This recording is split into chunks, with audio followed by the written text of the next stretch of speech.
वास्तविक संख्या के प्रश्नावली 1.2 का 2 प्रश्न आपको आज मैं बताने वाला हूं। दोनों सवाल महत्वपूर्ण सवाल है, हालांकि दोनों सवाल सेम ही पैटर्न का है। देखिएगा, पहला सवाल आपके सामने दिख रहा होगा। दो संख्याओं का मौसौ दिया हुआ है 13। प्रश्न पढ़िएगा ध्यान से। दो संख्याओं का मौसौ 13 है, लौसौ 182 है। उनमें से एक संख्या 26 है, तो दूसरी संख्या ज्ञात कीजिए। एक फॉर्मूला आप लोग जानते होंगे, पहली संख्या गुना दूसरी संख्या बराबर एलसीएम गुना एचसीएफ। मतलब क्या?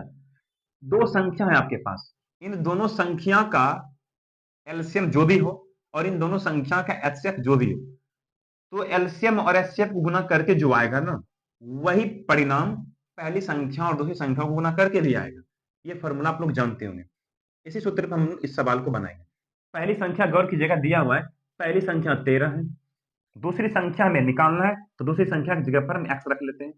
एलसीएम गौर कीजिएगा, सवाल में दिया है एलसीएम कितना, एलसीएम 182, एलसीएम 182 है और एचसीएफ दिया हुआ है 13। समझ में आ रही बात है? पहली संख्या 13 है, दूसरी संख्या हमने एक्स माना, एलसीएम 182 है, एचसीएफ दिया हुआ है 13। उनमें से एक संख्या 26 और यहाँ पे 26 है, इसको ठीक कर लीजिएगा, 26 दिया हुआ है। अब इसको हल कर लेते हैं। सिंपल सा समीकरण, ये गुना वाला चीज उधर जाने पे भाग होगा। x बराबर 182 गुना 13 ऊपर जाएगा बट्टे में 26, 13 दूनी 26, 2 से 2 नंबर 18, शेष बच गया 2 एकम 2। तो यानी कि दूसरी संख्या कितना आ गया अपने पास? दूसरी संख्या 91 आ गया। यही हमारा आंसर होगा। समझ में आ रही बातें? तो इस तरह से सिंपल समीकरण बनता है। समीकरण को सॉल्व करके हम मान निकाल लेते हैं।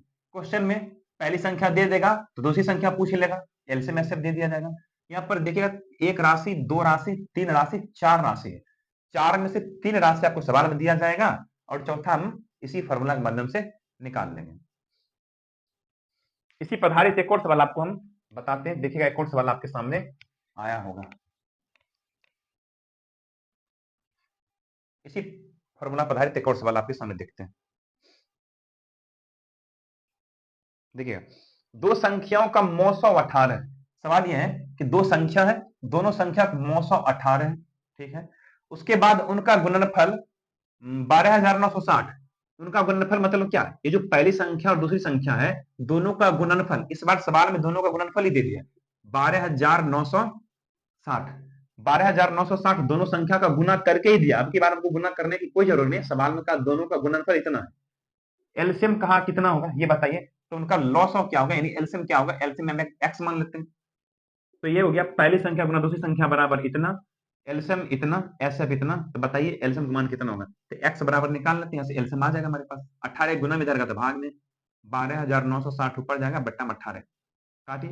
18 सत्ती 126 होता है, 129 में से 126 घटेगा, 3 पर 6 36, 18 दूनी 36, यानी कि एलसीएम कितना आ जाएगा? 720। दोनों संख्या को लॉस निकालेंगे तो लॉस आ जाएगा 720। यही हमारा आंसर आएगा। ये 2 नंबर का एग्जाम आपको दिया जाता है।